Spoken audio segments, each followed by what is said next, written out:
நம்ம தினமும் தூங்குறதுக்கு முன்னாடி அழகான முறையில் உது செஞ்சுட்டு தூங்குறதுக்கு முன்னாடி ஓத வேண்டிய துவாக்களை ஓதிவிட்டு வலதுபுறமாக படுத்து தூங்குவோம். அப்படி தூங்க ஆரம்பிச்சு இரவின் நடுவில் ஆழ்ந்த தூக்கத்தில் முழிப்பு வந்தவுடன் நம்ம செய்யற தப்பு என்னன்னா போனை எடுத்து டைம் பார்க்கறது தான். அஸ்ஸலாமு அலைக்கும் வரஹ்மத்துல்லாஹி வபரகாத்துஹு. இனிமேல் அந்த தவறை செய்யாமல் முழிப்பு வந்தவுடன் இந்த துவாவை ஓதி அல்லாஹ்விடம் பாவ மன்னிப்பு கேட்டால் அல்லாஹ் பாவங்களை மன்னிக்காமல் இருப்பதில்லை என்று நபி ஸல்லல்லாஹு அலைஹி வஸல்லம் அவர்கள் கூறினார்கள்.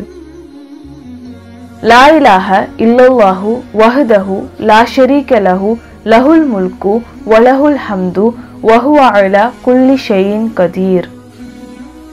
அல்ஹம்துலில்லாஹி வ சுப்ஹானல்லாஹி வ லா இலாஹ இல்லல்லாஹு வல்லாஹு அக்பர் வலா ஹவ்ல வலா குவத்த இல்லா பில்லாஹி அல்லாஹும்ம ஃபிர்லி.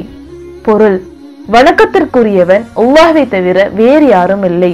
அவன் தனித்தவன், அவனுக்கு நிகராக யாரும் இல்லை. ஆட்சி அவனுக்கே, புகழும் அவனுக்கே. அவன் அனைத்து பொருட்களின் மீதும் ஆற்றலுடையவன். அல்லாஹ் தூயவன். வணக்கத்திற்குரிய இறைவன் அல்லாஹ்வை தவிர வேறு யாரும் இல்லை. அல்லாஹ் மிக பெரியவன். நன்மைகள் செய்வதும் தீமைகளிலிருந்து விலகுவதும் அல்லாஹ்வின் உதவியால் தான். இறைவா, என்னை மன்னித்து விடு. ஜஸாக்கல்லாஹு கைரன்.